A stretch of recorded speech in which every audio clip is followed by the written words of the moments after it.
Everyone, আজকে আবার আমি চলে এসেছি আর একটা নতুন ভিডিও নিয়ে।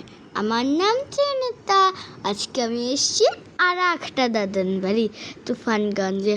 এখানে না অনেক পুরনো একটা ঠাকুর আছে, সবাই নমো করে নাও তো।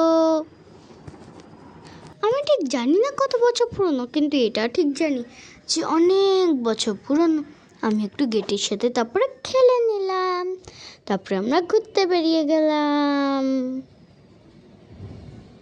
এই যে দেখো হাতি। তারপরে আমরা মজা আসে ঘুরতে ঘুরতে যাচ্ছিলাম। ওখানে ঘরগুলো না কেমন আজব আজব। আমি ড্রাইভার আঙ্কেলকে জিজ্ঞেস করলাম, ড্রাইভার আঙ্কেল বললো যে হাতির জন্য নাকি এরকম। তারপর আমরা বক্সাতে পৌঁছে গেলাম।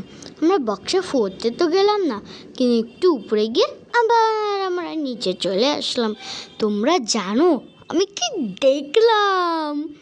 একটা মুরগি আর ছোট্ট ছোট্ট বাচ্চারা, কি কিউট। তারপরে আমরা মোমো খেতে আসলাম।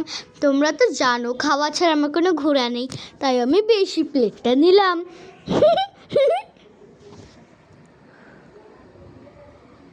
তারপরে আমরা পৌঁছে গেলাম জয়ন্তী রিভারে। আমি নামার খুব চেষ্টা করছিলাম, কিন্তু পাথরগুলো যেন আমার পায়ে লাগছিল। আমার খুব ইচ্ছে করছিল, কিন্তু এত পায়ে লাগছিল না পাথরগুলো, কি করি, ব্যথা লাগছিল। তারপরে মানিয়ে এসে আমাকে বড় বড় পাথরগুলো দিয়ে নিয়ে গেল। তারপরে আমরা সাফারি গাড়ি করে মহাকাল মন্দিরে যাচ্ছিলাম। তোমরা জানো আমরা নদীর উপর দিয়ে যাচ্ছি। এই রাস্তাটা কি সুন্দর দেখতে না? মা বললো আমাকে যেতে না, কেন কি এই নদীটা না খুব ডিপ ছিল, তাই মা, মানি, মেশো আর পিদিদন গেল, আর আমি,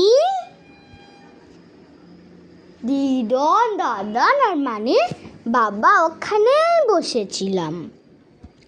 মারা সিঁড়ি দিয়ে উপরে গিয়ে মহাকাল ঠাকুর দেখলো, কি সুন্দর না মহাকাল ঠাকুর। তারপরে মারা ঝর্ণা দেখলো, ঝর্ণাটা খুব সুন্দর ছিল।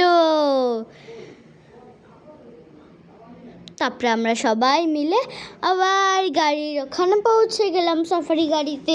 তারপরে আমরা সবাই এই ব্রিজটা ক্রস করলাম।